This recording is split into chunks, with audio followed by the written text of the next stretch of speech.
오늘은 이상한 물음표, 이걸 빼면 안 됩니다. 하나님, 이상한 하나님. 여기 영상 올릴 때도 이 제목에 물음표를 빼면 큰일 납니다. 알겠죠? 이상한 하나님, 이런 제목으로 주일 오전 말씀을 전하겠습니다. 우리는 저녁 예배 때 격주로 저와 우리 부목사님이 번갈아가면서 설교를 하는데, 제가 설교하는 본문은 사무엘상을 지금 하고 있죠.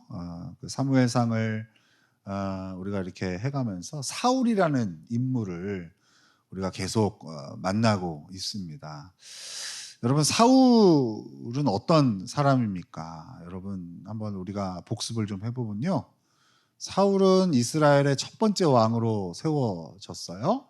그의 외모, 얼굴이 성경대로 표현을 하자면 준수한 외모를 갖고 있고, 다른 사람보다 머리 하나는 더 높은 그런 어깨 위에 서 있는 그런 키를 갖고 있는 사람이에요. 그러니까 외적으로는 어때요? 아주 왕으로서 아주 딱 어울리는 그런 풍채를 가진 사람이 사울이에요. 외적인 모양은 그렇지만 그 안에 내용물을 살펴보니까 어때요? 사실은 등장부터 목자로서의 실력이 형편없음을 보여주죠. 그죠? 또 어떻습니까? 하나님을 향한 지식, 영적인 부분에 있어서는 별로 관심이 없는 인물이에요. 그러니까 사실 백성들이 원해서 하나님이 왕을 주시잖아요. 하나님이 백성들의 청을 들어서 왕을 주셨지만 백성들의 눈높이에 딱 맞는, 원래 그런 말이 있잖아요. 그 나라 백성의 수준에 걸맞는 지도자를 받게 되는 거다. 그죠? 우리가 맨날 뭐 이 나라의 위정자들을 욕을 하지만 그게 누구 수준이에요? 우리 수준이에요. 그죠? 하나님께서 딱 그들의 눈높이에 맞는 왕을 주신 거예요. 겉보기에는 뻔드르르하지만 속은 아무것도 없는 그런 왕으로 사울을 주신 거죠. 그 이후에도 계속 보면은 사울은 어떻습니까? 하나님의 음성에는 관심이 없어요. 하나님의 음성보다는 어디에 관심이 있어요? 상황과 환경이 주는 음성에 민감히 반응해요. 하나님의 음성에 민감히 반응해야 되는데 상황이 주는 음성에, 환경이 주는 음성에 민감히 반응해서 항상 불안해요. 항상 좌충우돌하고 또 즉흥적이에요. 이런 인물이 사울입니다. 능력은 없어요. 왕으로서 능력은 완전 꽝인데, 문제는 뭐냐면 그냥 능력이 없으면 능력 없는 채로 그냥 무기력하게 있으면 되는데 자꾸 뭐예요? 자신을 높이고자 하는 욕심은 가득해요. 능력은 없는데 욕심은 많아요. 그래서 우리 저번 시간 때, 저녁 예배 때 나눴듯이 어떻습니까? 전쟁 중에 쓸데없는 어떤 그 명령을 하잖아요. 야, 니네 금식해. 전쟁 중에 병사들이 잘 먹고 지금 싸워야 되는데 승기를 잡고, 그 아들 사울은 한 게 없어요. 사울은 무기력하게 지금 어찌할 자를 모르는데 그 아들 요나단의 기지에 의해서, 용기에 의해서 전쟁이 완전히 이제 역전됐단 말이에요. 이제 이스라엘이 블레셋을 무찌르기만 하면 되는데 그때 금식을 선포해서 백성들이 큰 어려움에 빠지게 하죠. 공명심 기억납니까? 그죠? 자기 이름을 높이는 데는 엄청 관심이 많아요. 근데 문제는 뭐예요? 능력은 없어요. 그러니까 이런 왕은 아무것도 하면 안 돼요. 그냥 가만히 있는 게 백성 도와주는 건데 자꾸만 뭘 하려고 그래요. 뭘 할수록 백성이 힘들어져요. 이게 바로 사울입니다. 여러분, 우리가 지금까지 이런 사울과 같은 사울이라는 인물을 사무엘상을 통해서 여러 번에 걸쳐서 우리가 봤단 말이에요. 여러분, 그 사울이라는 인물을 우리가 계속 봐왔는데 오늘 본문에서 딱 걸리는 거예요. 여러분, 사울이라는 이런 인물, 하나님에 대해서는 관심이 없고 자기를 높이는 거에만 관심이 있고 하나님께 불순종하고, 앞으로도 계속 사울은 하나님께 불순종하며 나아가요. 한 나라의 왕인데 그 군사를 나라를 지키는 데 사용하지 않고 자기 개인적인 원한을 갚는 데 사용해요. 다윗 한 사람을 쫓는데 막 3,000명씩 군대를 동원해요. 백성은 관심이 없는 거예요. 오로지 자기 자존심, 오로지 자기 유익에만 관심 있는 사람. 하나님은 뒷전. 하나님께 불순종하고 사람들한테 자기가 어떻게 보일까만 관심 있는 사람. 여러분, 이런 사람은 잘 돼야 됩니까? 안 돼야 됩니까? 당연히 안 돼야 되는 거 아니겠어요? 그렇게 우리가 기대하며 사무엘상을 읽어가는데 오늘 본문은 우리가 더 이상 이해하고 넘어갈 수 없게 만드는 본문인 거예요. 다시 한번 읽어볼까요? 47절 48절 시작. 사울이 이스라엘 왕위에 오른 후에 사방에 있는 모든 대적 곧 모압과 암몬 자손과 에돔과 소바의 왕들과 블레셋 사람들을 쳤는데 향하는 곳마다 이겼고 용감하게 아말렉 사람들을 치고 이스라엘을 그 약탈하는 자들의 손에서 건졌더라. 여러분, 근데 오늘 본문에서는요, 사울이 향하는 곳마다 이겼다라고 얘기하고 있어요. 그리고 그가 이스라엘을 구원했다라고 얘기를 해요. 여러분, 이런 본문이 그냥 넘어갑니까? 그죠? 저는 여기서 한 발짝도 못 나가겠는 거예요. 쭉 읽다가 이 본문에서 이 두 구절에서 넘어가지를 못하겠는 거예요. 지금까지 성경에서는 계속 사울은 악한 놈이에요. 하나님께는 관심이 없고 오로지 자기 유익에만 관심 있는 아주 못된 놈이란 말이에요. 죄인이란 말이에요. 악인이란 말이에요. 그런데 우리가 생각하는 이런 죄인과 악인에게 펼쳐지는 결과랑은 다른 결과가 오늘 본문에 펼쳐지는 거예요. 안 이상합니까? 나만 이상한가요? 성경을 보면서 전 이런 걸 못 넘어가겠는 거예요. 아니 어떻게 사울 같은 자가 복을 받을 수 있지? 어떻게 승승장구할 수 있지? 가는 곳마다 이겼다라는 게 도저히 말이 안 되잖아요. 그죠? 여러분, 우리가 이 세상 살면서 왜 그런 거 있잖아요. 정말 인생 대충 사는데 잘 되는 사람들이 있어요. 항상 베풀고 남을 위해서 선을 향하는 사람 항상 어려운데 항상 남 등쳐먹고 자기 이익만을 챙기고 슬쩍슬쩍 거짓말하면서 그렇게 다른 사람을 속이는 사람들은 더 잘 돼요. 그잖아요. 아주 성실하게 법을 지키며 사는 사람들은 항상 어렵고 그 법 위에서 법을 가지고 다른 사람을 착취하는 사람들, 권력을 이용해서 다른 사람을 막 이렇게 짓누르는 사람들은 대를 이어서 막 승승장구한다고요. 여러분, 우리나라만 봐도 어때요? 독립운동한 후손들이 얼마나 어렵게 사는지 우리 많이 보잖아요. 그런데 막 옛날에 칭이라고 그랬던 사람들은요, 지금 와서 남이섬 저게다 칭일파 자손의 땅이라면서요. 그래서 우리는 즐겁게 가죠. 칭일은 안 되는데 그래도 남이섬을 소유한 친일은 괜찮아. 우리를 즐겁게 이러면서 가르잖아요. 그죠? 뭐 국회의원들이 다 자손들이 위에 그 선조들이 나라를 팔아먹고 천황 만세를 불렀던 사람들 후손들이 옷만 바꿔 입고 지금 떵떵거리면서 사는 사람들 꽤 많아요. 실명을 얘기하면 명예훼손이 걸리니까 얘기를 못하겠지만, 여러분, 그런 현실에 펼쳐지는 일들이 지금 성경에 있는 거예요. 아니 어떻게 사울 같은 자가 복을 받을 수 있어? 어떻게 사울 같은 자가 가는 곳마다 승승장구를 할 수 있어? 라고 의문을 갖는 거죠. 여러분도 좀 의문을 좀 가져보세요. 오늘 좀 의문을, 관심이 없어 하지 말고 의문을 좀 가져보시라고요. 그잖아요. 어떻게 이런 자가 복을 받을 수 있냐? 어떻게 축복을 받을 수 있냐? 사실 여러분의 불만도 그렇잖아요. 여러분 안에도 그런 불만이 있잖아요. 아니, 나처럼 이렇게 열심히 신앙생활하는 사람이 어디 있어? 근데 나는 왜 맨날 이렇게 어려워? 맨날 이렇게 어렵고 사업도 어렵고 빚은 아무리 갚아도 또 늘어나고 또 늘어나고 자식은 맨날 사고치고, 그죠? 막 미치겠는 거예요.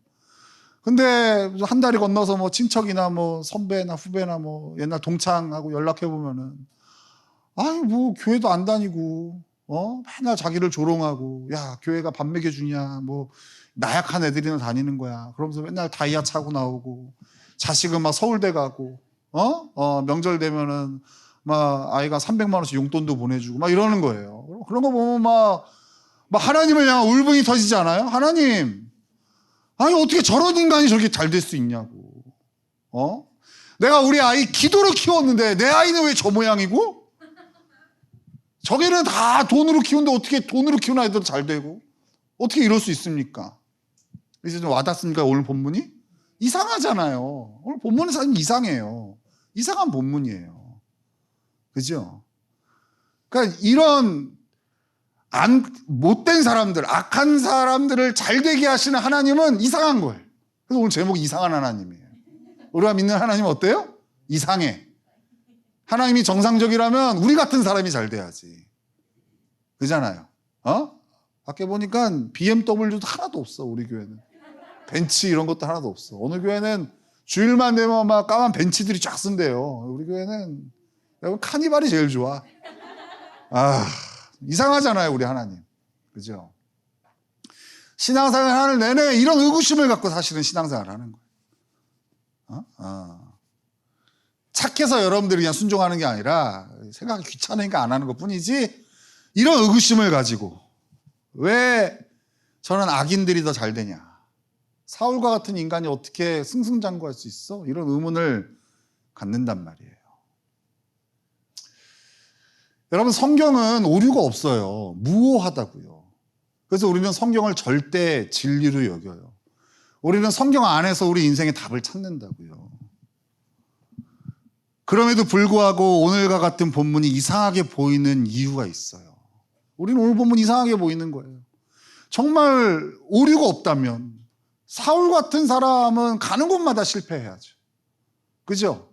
오히려 다윗 같은 사람이 가는 곳마다 승리해야 되는 거 아니겠어요? 그런데 다윗은 이제 여러분 이제 15장에서 다윗이 오늘 저녁 예배, 또 오늘 사무엘상 잔치입니다. 오전 저녁 다 사무엘상 하는데, 다윗은 하나님께 기름 부음 받은 이후로부터 계속 내리막길이. 다윗 같은 인생은 하는 것마다 안 돼. 하는 것마다 고생길이야. 그런데 사울과 같은 인간은 하는 것마다 잘 돼. 이러한 성경의 이야기가 우리에게 이상하게 보이는 가장 큰 이유가 있어요. 결론부터 얘기하자면 그거는 우리는 축복에 대한 오해가 있어서 그래요. 여러분, 우리가 생각하는 축복이 뭡니까? 잘됨이에요. 우리는 잘됨 이꼬르 축복이라고 생각해요. 잘 되는 게 축복이에요. 그래서 사울이 가는 곳마다 승리하는 것, 승승장구하는 것을 하나님께 축복받았다고 우리는 보는, 그러니까 이해가 안 되는 거예요. 사울 같은 자가 왜 축복을 받아? 왜 잘 돼? 잘됨이 축복이니까. 이게 이상하게 느껴지는 거예요. 근데 한번 생각해 보자고요. 여러분, 사울이 가는 곳마다 승리한 거, 사울이 잘 되는 거, 사울이 가는 곳마다 잘 되고 승승장구한 게 정말 하나님의 축복일까요? 정말 하나님의 축복이냐고요. 우리는 사울의 끝을 잘 알아요. 그렇게 매번 전쟁에서 승리했던 사울이요, 딱 한 번 패배를 해요. 근데 마지막 패배한 그 블레셋과의 전쟁에서 비참한 죽음을 맞이해요. 전쟁에서 패배한 것보다 더 비참한 건 뭔지 아십니까? 그가 분명 하나님의 기름 부음을 받은 왕이잖아요. 하나님께서 사무엘을 통하여 기름 부어서 그를 왕으로 이스라엘의 첫 번째 왕으로 세웠잖아요. 그럼에도 불구하고 하나님의 구원을 받지 못한다는 거예요. 이게 사울의 끝이에요. 이런 그의 전체 인생을 본다면 사울의 잘됨은, 사울의 인생 내내 펼쳐졌던 승승장구, 가는 곳마다 승리한 것은 축복이 아니라 뭡니까? 사실은 저주죠. 사울은 승승장구로 인해서 오히려 하나님께 돌이켜 회개할 수 있는 기회를 놓쳤던 거예요. 사울도 그렇게 생각하는 거죠. 내가 잘 되네. 하나님 날 축복하시네. 하나님이 이 축복을 통해서 지금 자신의 삶을 지지해 준다고 오해한 거예요. 내가 잘하니까, 내가 그래도 하나님 뜻을 기쁘게, 하나님 마음에 들게 하니까 하나님 나한테 복 주시는 거지. 이렇게 잘못된 신호를 받아들인 거예요. 개는 훌륭하다 보니까 거기 이제 안락사 위기에 처한 개들이 있어요. 이 개들. 근데 그 강영욱 훈련사가 가만히 이제 관찰을 해보니까 그 주인들이, 그 제목이 개는 훌륭하다잖아요. 개는 문제가 없어. 누가 문제라는 거예요?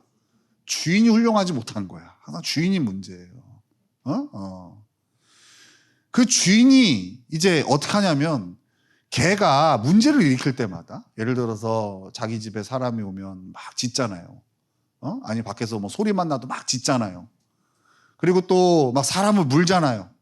얘가 흥분해서. 그럼 그때마다 주인이 뭐 하냐면 개를 번쩍 안아요. 번쩍 안아. 그리고 진정하라면서 쓰다듬어 줍니다. 말로 어떻게 하는지 알아요? 너 조용히 해. 너 조용히 안 해? 너 혼난다? 그러면서 뭐예요? 쓰다듬고 있어요. 그래서 진정하라고 뭐예요? 간식을 줘요. 입에 간식을 주면서 조용히 해. 너 그렇게 하면 안 돼. 말은 그렇게 하면서 해요.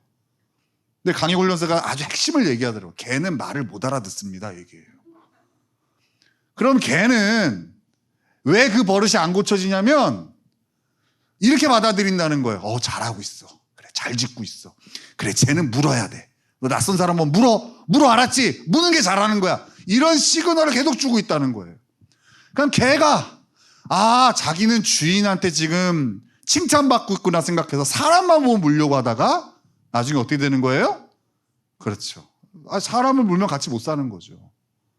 그죠? 그거가 똑같은 거예요.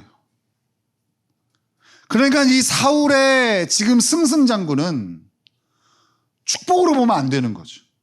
뭘로 봐야 돼요? 구원의 기회를 막아버린 저주이고 재앙이었던 거죠. 그죠? 여러분, 우리도 그렇게 생각할 때 많잖아요. 내 인생이 좀 뭔가 풀리고 잘 될 때 우리는 그것을 하나님의 축복으로 바로 연결시켜 버리잖아요. 바로 연결시켜 버려서 그러면서 공식을 만들죠. 내가 하나님께 잘했기 때문에, 내가 하나님께 순종했기 때문에, 내가 뭔가 하나님을 기쁘시게 해드렸기 때문에 하나님 나한테 복 주셨지. 이런 공식을 자꾸 만든단 말이에요. 그러니까 어때요? 자기는 문제가 없는 거죠. 잘하고 있는 거죠. 하나님이 이 땅에서 잘됨이라는 보상을 주시는 거 보니까, 축복을 주시는 거 보니까 나는 문제가 없어 생각하는 거예요. 그러니까 어때요? 돌이키지 않죠. 자신의 하나님을 향한 불순종을 깨닫지 못하는 거예요. 그럼 그게 뭡니까? 당장에는 그 승승장구가 좋아 보이겠지만 결국 그것이 나의 영원을 진멸하는 재앙이 되는 것이죠. 이 설교를 들으면서 마음이 시원하신 분들이 있을 거예요. 맞아. 역시 진짜 목사네, 우리 교회. 우리 노 목사님은 진짜. 맞아. 저기 어디 막 기도원에서 여러분 하나님 복 주십니다 하면서 막 복을 선포하는 목사랑은 질적으로 다르네. 이렇게 말씀하신 분이 있으실 거예요. 그런 분들은 또 이렇게 생각할 수도 있죠. 맞아요, 목사님. 안 되는 게 복입니다. 목사님, 저는 복을 되게 많이 받았습니다. 목사님, 저는요, 사업 손대는 것마다 망하고요. 직장은 가는 곳마다 잘리고요. 우리 아이들은요, 나는 족족 사고 칩니다. 나는 정말 복 받았습니다. 이렇게 안 됨을 축복으로 여기는 분들도 있어요. 이런 분들은 이렇게 잘 되는 것을 축복으로 여기는 사람들을 막 손가락질해요. 저 기복주의 신앙이라. 저 무당한테 나가서 하는 거지. 십자가를 두고선 지금 진짜 천박한 신앙이라고 막 욕을 합니다. 그러면서 이런 논리를 피는 거야. 예수 믿는 자들은 가난해야 돼.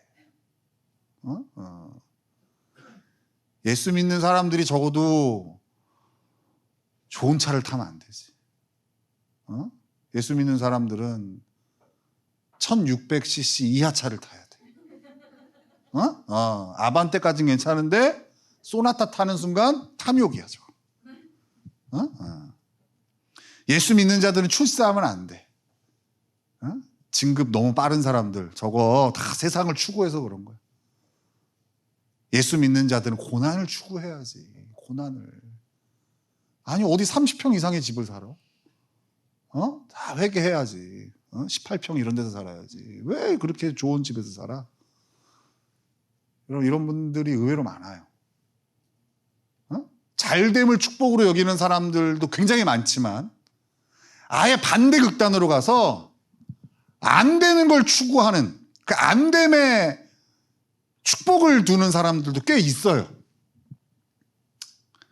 근데 여러분, 이렇게 안 되는 걸 축복이라고 여기는 사람도요, 성경이 말하는 축복을 오해하고 있는 거예요. 잘못 이해하고 있는 거예요. 성경에서는요, 축복을 잘됨과 안됨으로 구분하고 있지 않아요. 우리는 오로지 잘됨과 안됨에 관심이 있다니까요. 축복은 잘됨과 안됨으로 구분 짓는 거예요. 근데 성경은 그렇게 구분 짓질 않아요.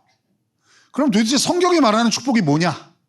우리가 그걸 오늘 좀 알아봐야 되는데, 하나님이 말씀하시는 축복은 이런 거구나 라는 것을 우리가 잘 이해할 수 있는 이야기가 있어요. 그 유명한 요셉의 이야기예요. 창세기에 보면 요셉이라는 사람이 나와요. 이 요셉은 야곱의 아들 중에 하나죠. 그렇죠? 형들에 의해서 17살 때 애굽의 종으로 팔려갑니다. 억울하게 그 이방 땅에 팔려간 그 요셉은요, 그래도 마음을 다잡고 그곳에서 열심히 생활하려고 하는데 주인집 마님에 의해서 억울하게 옥살이를 하게 됩니다. 열심히 살수록 인생이 더 꼬이는 거예요. 형들에 의해서 애굽으로 팔려오고 또 팔려간 집에서도 열심히 일을 했는데 오히려 감옥에, 누명을 써서 감옥에 갇히는 일이 펼쳐져요. 이 정도 되어지면 우리 같으면 어때요? 공황장애가 오지 않을까 싶어요. 우울증이 와가지고 인생을 포기하지 않을까 싶어요. 그런데 이 요셉은요, 그래도 범상치 않은 인물이에요. 그래도 거기서 마음을 다잡고 그 감옥에서도 열심히 생활해요. 그래서 나중에 모범수로 인정을 받아서 그래도 죄수이지만 어떤 간수처럼 생활을 좀 하게 됩니다. 근데 자신이 생각했던 감옥 생활은 점점 더 길어집니다. 거기다가 중간에 그 술 맡은 관원장, 고위관리가 있는데 이 고위관리의 꿈을 해석해 주면서 이 사람을 통해서 자신이 석방될 수도 있겠다라는 희망을 갖지만 이 술 맡은 관원장이 감옥에서 나가자마자 요셉을 잃어버립니다. 잊어버려요. 그래서 요셉은 기약 없는 감옥 생활을 계속 이어갑니다. 이게 요셉의 17살부터 30살까지의 이야기예요. 13년의 시절입니다. 여러분, 분명 요셉의 젊은 시절은 내리막길이에요. 하는 것마다 잘 되는 인생이 아니었어요. 하는 것마다 안 됐어요. 열심히 애를 쓰면 쓸수록 그 인생은 점점 망해가는 거예요. 실패의 연속, 안 됨의 연속이라고. 그런데 여러분, 이걸 잘 봐야 돼요. 우리의 잘못된, 왜곡된 축복을 교정할 수 있는 구절이 창세기 39장에 있어요. 자, 우리 한번 이건 찾아서 읽겠습니다. 창세기 39장 2절이에요. 창세기 39장 2절.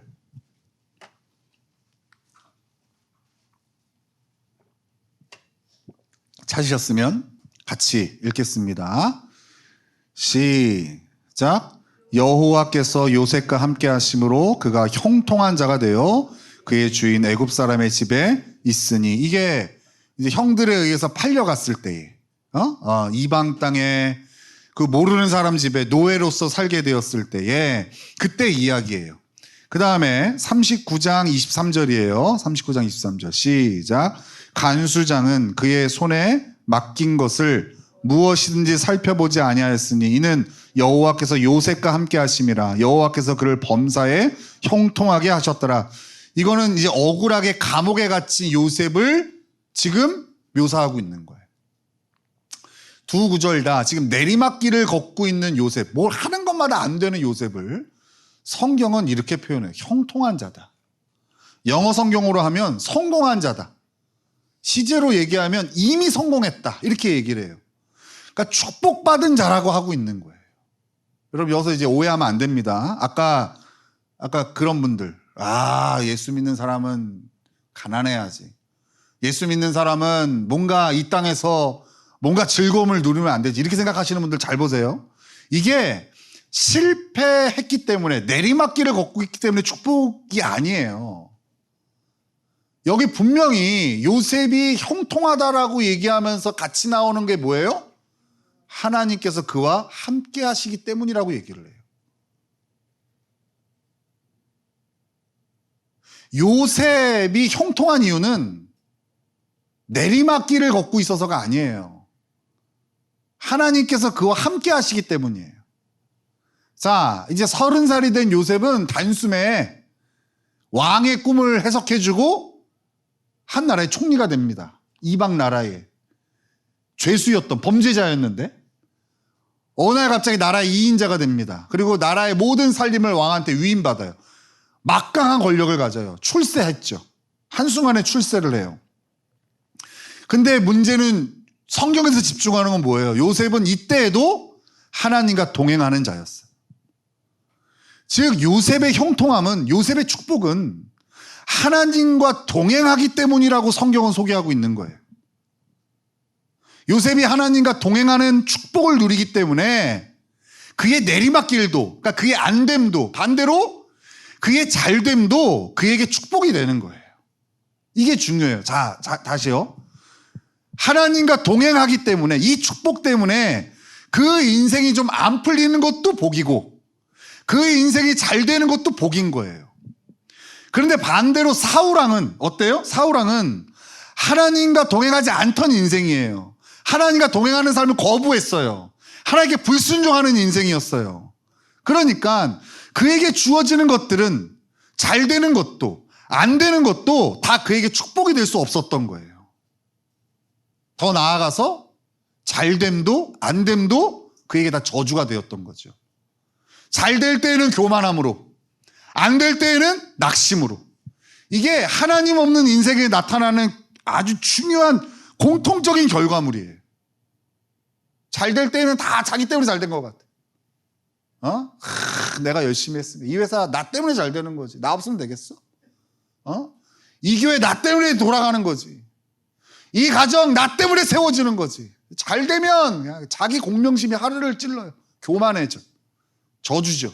그에게 잘 되면 저주죠. 교만은 패망의 선봉이니까. 또 이런 사람이 안 되면 더 심각해요.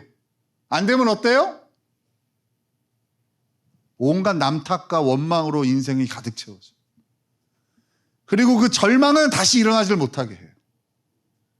그러니까 하나님과 동행하는 사람은 실패가 와도 하나님 안에서 다시 일어날 수 있는 힘을 가져요. 근데 하나님 없는 인생은 실패가 오면 치명적이에요. 그러니까 사울과 요셉을 비교해 보면 두 사람의 차이는 잘된가 안 됨으로 구분지으면 안 돼요. 뭘로 구분지어야 돼요? 하나님과 동행하느냐 하지 않느냐로 봐야 되는 거예요. 그래서 여러분, 우리가 잘 되는 것을 추구하는 신앙을 가지면 안 돼요. 그렇다고 반대로 안 됨을 그리스도인의 미덕으로 여겨서도 안 되는 거예요. 잘 된가 안 됨은 우리의 목표점이 아니에요. 여러분, 예수 믿는 사람에게만 잘 된가 안 됨이 있습니까? 이거는 불신자에게도 나타나는 거예요. 여러분, 예수 믿는 자녀들만 서울대 갑니까? 예수 믿지 않는 자녀들도 서울대 가잖아요. 여러분, 예수 안 믿는 사람만 암에 걸립니까? 예수 믿는 사람도 걸리잖아요. 그러니까 이 땅에서의 잘된가 안 됨은 누구에게나 벌어질 수 있는 그냥 이벤트예요, 이벤트. 이걸 자꾸 축복이랑 연결지으면 안 된다고요. 진정한 축복은 하나님과 동행하는 것에 담겨 있는 거예요. 더 정확히 말하면 하나님과 동행하는 삶 자체가 축복인 거예요. 오늘 여러분들이 하나님과 동행하는 삶을 살고 있다면 여러분들은 가장 큰 복을 받은 인생들이에요. 왜요? 여러분에게 오는 잘된가 안됨도 여러분들을 지배할 수 없기 때문에 그래요. 하나님과 동행하는 인생은 잘됨이 교만으로 이끌고 가지 않아요. 안됨이 낙심으로 이끌고 가지 않아요. 잘되면 하나님께 영광 돌려드리고, 안되면 오히려 하나님 앞에 겸손함을 배우게 되죠. 그죠? 그러니까 하나님과 동행함이 축복인 거예요. 성경은 그걸 얘기하고 있어요. 자, 이 성경이 말하는, 창세기부터 요한계시록까지 말하는 하나님의 축복을 제대로 알고 나면, 그래서 오늘 본문이 이상하지 않은 거예요. 이상한 하나님이 될 수가 없는 거예요. 하나님은 정말 당신에게 순종하고 당신을 사랑하는 자들에게 복을 주시는 자가 맞고, 하나님이 수많은 기회를 주심에도 불구하고 그것을 거절하고 자기 멋대로 사는 인생들에게는 재앙과 저주를 내리시는 분이 맞으시는, 공의로우신 분이 맞는 거죠.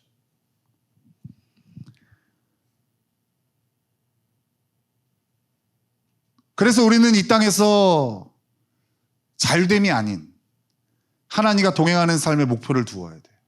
자, 여러분, 우리 신앙의 목표가 뭐가 돼야 된다고요? 맞아요. 하나님과 동행하는 것이 목표가 돼요. 그래야 잘 되지 않을 때에도 그 목표가 아니니까 실망하지 않아요. 그런데 어떤 사람들이 열심히 신앙생활 하다가 삶의 고난이 하나 딱 떨어지잖아요. 그럼 바로 떨어져 나갑니다. 왜요? 목표가 사라졌잖아요. 아, 예수 믿으면 잘 될 줄 알았는데, 예수 믿으면 건강해질 줄 알았는데, 예수 믿으면 자식의 문제들이 해결될 줄 알고, 예수 믿으면 부자 될 줄 알았는데, 이렇게 잘됨의 목표점을 찍은 사람들은요, 절대 신앙생활을 이어갈 수가 없어요. 하지만 하나님과 동행하는 삶의 목표점을 둔 사람들은요, 그 과정 가운데 잘된가 안 되면 어떤 영향도 끼칠 수가 없는 거예요. 여러분, 우리 교회 아이들이요, 지금 이제 우리 고3 아이들도 있지만 대학을 선택할 때 아이들이 물론 가고 싶은 대학, 또 공부하고 싶은 전공이 있겠지만 그것보다 훨씬 더 중요한 조건이 있어요. 하나님을 예배하고 말씀을 배우는데 지장을 주지 않는 걸 가장 중요한 선택의 조건으로 둬요. 아, 이 대학을 다니면 내가 하나님을 예배하고 하나님을 배우는 데에 아주 치명적인 지장을 주겠다 싶으면 그 학교는 제외예요. 원서도 쓰지 않아요. 아, 내가 스스로 주말이 되어지면 교회에 와서 말씀을 배우고 예배를 드리고, 그 정도 거리 안에 있는 선택지 안에서 선택을 해요. 우리 지수가 그거를 무시하고 선택을 했다가 자기는 할 수 있다고 저기 산골에 어디 대학을 갔어요. 그랬다가 다 때려치우고, 용감한 선택이죠. 한 학기도 안 돼서 자신의 선택이 실패했음을 한두 주는 감독이 되죠. 거기서 이제 토요일 날 그 먼 거리를 버스 타고만 4시간 5시간 걸릴 거 아니에요. 거기를 막 설교를 듣고 막 찬양을 들으면서 눈물 흘리면서 오겠죠. 내가 이렇게 이 어려운 길을 뚫고선 이 주의를 지켰다고. 한 달만 딱 지나면 이제 내가 왜 가야 되나. 다른 아이들 그냥 이렇게 잘 먹고 잘 사는데 굳이 내가 이렇게 고생길을 택해야 되나, 이 마음이 딱 드는 거죠. 그래서 정신을 차리고 딱 재수해서 여기 근처에 있는 학교로 갔죠. 그래서 지금은 아주 잘 옵니다. 그래서 우리 교회에 우리 청년 아이들은요, 주일날 올지 안 올지 걱정되는 친구들이 없어요. 왜요? 그게 이제 훈련이 되어져 있는 거예요. 직장을 선택할 때도 마찬가지예요. 아주 자그마한 알바를 구할 때에도 이 조건은 유효해요. 왜요? 하나님과 동행하는 게 가장 큰 축복이라고 배우니까. 잘 된가 안 되면 있을 수 있는 일이에요. 그거에 따라 선택하지 않아요. 그래서 우리 태규가 이번에 방학 때 이제 알바를 구하려고 알아봤는데 결국 못 구했어요. 왜요? 그 조건에 충족되는 데가 없는 거예요.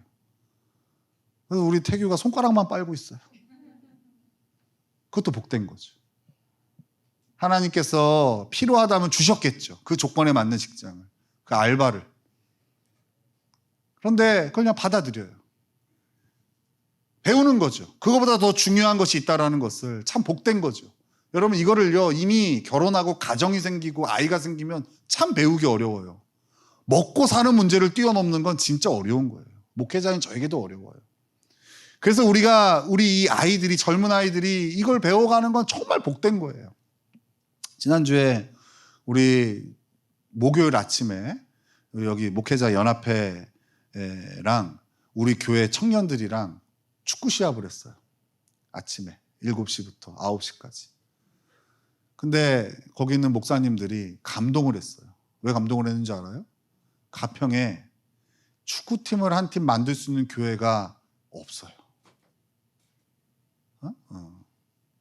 우리 교회보다 훨씬 더 규모가 큰 교회들도 많은데 축구팀 한 팀 못 만들어요. 근데 우리가 이렇게 같은 유니폼을 입고 나와서 다 공을 차는 모습을 보면, 물론 애들이 축구도 잘하지만 목사님들이 보고 너무 부러운 거예요. 그래서 약간 쉬는 시간 때 저한테 많은 걸 물어보더라고요. 그래서 제가 다 얘기를 해줬죠. 우리 교회가, 우리 아이들이 중학생 되어지면 어떻게 양육을 시작하는지. 그리고 그렇게 앞에 세워진 아이들이 대학을 그렇게 선택하고 대학생활 내내 우리 아이들에게는 토요일만 되어지면, 금요일 저녁만 되어지면 무슨 안식일처럼 다 모든 일을 마치고 다 와서 모임을 하고 예배를 드리고 축구하고 저녁 예배까지 드리고 그리고 올라가는 것을 당연하게 안다고. 예배를 통해서 헌신을 배우면 힘드니까. 예배가 모든 이에게 좋은 건 아닐 거 아니에요. 그래서 축구라는 걸 통해서 우리 아이들한테 헌신을 가르쳤다고. 비가 오나 눈이 오나 미세먼지가 있으나 없으나. 코로나 때도 우리는요, 여기 국가에서 하는 걸 안 빌려주니까 펜션 같은 데를 돌아다니면서 빌려서 했어요. 돈을 좀 더 내도. 왜 했는지 알아요? 목사님 축구에 미쳐서가 아니라 헌신을 가르쳐주는 거예요. 예외를 두지 않는 거. 무슨 일만 생기고 무슨 사정만 생기면은 뒷전이 되는 게 아니라 마음을 드리는 게 어떤 건지. 그랬더니 그 아이들은, 여러분 실제로 보세요. 축구에 헌신하는 아이들은 예배도 헌신돼 있어요. 뭐 내일 시험이든 리포트든 상관없어요. 우리 아이들은 그렇게 주일을 다 보내고 돌아가요. 그 얘기를 해줬더니 목사님들이 되게 부러워하는 거예요. 왜 그런지 알아요? 자기네 교회 아이들은요, 고등학생 때까지는 교회에 있다가 대학교 딱 가는 순간 다 교회를 떠나는 거예요. 왠지 알아요? 잘 됐잖아요. 잘 됨의 목표가 있는 거예요. 교회에서 우리 가르친 거예요. 대학 가면 이상한 환상을 심어준 거예요. 하나님과 동행하는 축복. 대학 입시에 실패할 수도 있고 잘 될 수도 있어. 중요한 건 하나님과 동행하는 거. 그게 축복이지. 이걸 가르쳐야 되는데 맨날 기도 제목으로 우리 아이들 대학 잘 가게 해주세요. 이번에 취업 잘 돼야 됩니다. 결혼하게 해주세요. 맨날 이런 복들로만 신앙생활을 추구하니 그걸 얻는 순간 그 다음부터는 이 예배는 별로 중요하지 않은 거예요. 뭐란 걸 얻었잖아요. 그냥 거기에 청년들은 그냥 한번 와주면 감사한 거예요. 와주면. 시험 기간 때 올까 안 올까요? 안 와요. 절대 안 와요. 저는 우리 아이들 시험 기간인지도 잘 몰라요. 왠지 알아요? 맨날 똑같거든. 시험 기간이든 아니든. 그때도 한번 나눴는데 우리 유건이가 다음날 시험이라고 축구를 대충 차길래 제가 그랬거든요. 그래 얼마나 잘 보나 보자. 뭐가 더 중요한지를 우리 아이들이 이렇게 배워서 이렇게 세워져요. 그 결과물을 봤더니 영적으로 깨어있는 분들은 부러운 거죠. 목사님들 이걸 보고 너무 부러운 거예요. 아무리 교회가 규모가 있고 뭐 다음 세대 뭐 투자를 하고 해도 안 세워져. 왜요? 사실은 우리 아이들에게 진짜 축복이 뭔지를 심어주질 못한 거죠.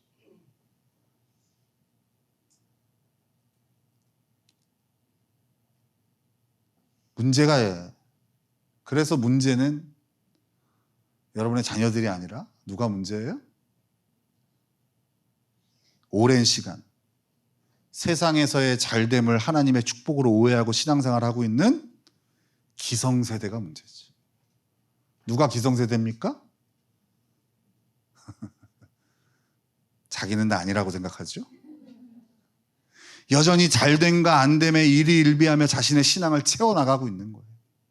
잘되지 못할까 봐 조마조마한 거예요. 내 인생이 안 될까 봐 불안한 거예요. 그래서 순간순간 하나님이 오늘 들려주시는 음성에 반응하고 순종하고 힘쓰기보다 순간순간 임시방편으로 잘 되는 걸 선택하는 거예요. 지금 나한테 이익이 되는 거, 지금 나의 잘됨에 도움이 되는 거, 그거에 선택하고 가다 보니, 이것을 반복하다 보니 거짓 축복을 위해 진짜 축복을 포기하는 어리석은 인생이 되어져 버린 거예요. 인생을 돌아보세요. 우리의 신앙을 돌아보시라. 여러분 지금이라도 늦지 않았어요. 신앙의 0점을 다시 맞추면 돼요. 그래서 신앙의 0점을 맞춘다는 건 축복의 개념을 다시 바로 세우는 거예요. 제가 군대 얘기하기가 좀 조심스러운데 제가 훈련소에 가서 총을 쏴봤어요. 저는 훈련을 딱 6주 받은 게 군생활 다거든요. 잘 쐈어요. 근데 거기서 맨 처음에 이제 과정이 있는데 바로 총을 쏘게 안 해요. 0.4격이라는 거예요. 0.4격. 0.4. 나는 분명히 이 사람 보고 딱 쐈는데 총은 여기로 가 있더라고요. 여기 표적지를 보고 쐈는데 가보니까 총이 옆에 있는 사람 표적지에 내가 총을 쐈더라고요. 왜 그래요? 0점이 안 맞아서 그런 거. 그래서 총에 0점을 맞춰야 돼요. 그런 다음에 사격을 해야 돼요. 0점이 맞지 않은 채로 막 총을 쏴 아무리 열심히 쏴도 다 우리 편만 죽이는 거죠. 그죠? 신앙의 0점을 맞춰야 돼요. 하나님과 동행하는 삶에 집중하는 거예요. 잘 될 때에도 하나님이 주시는 음성에 귀를 기울이고 안 될 때에도 하나님의 음성에 귀 기울이는 것, 이게 신앙이에요.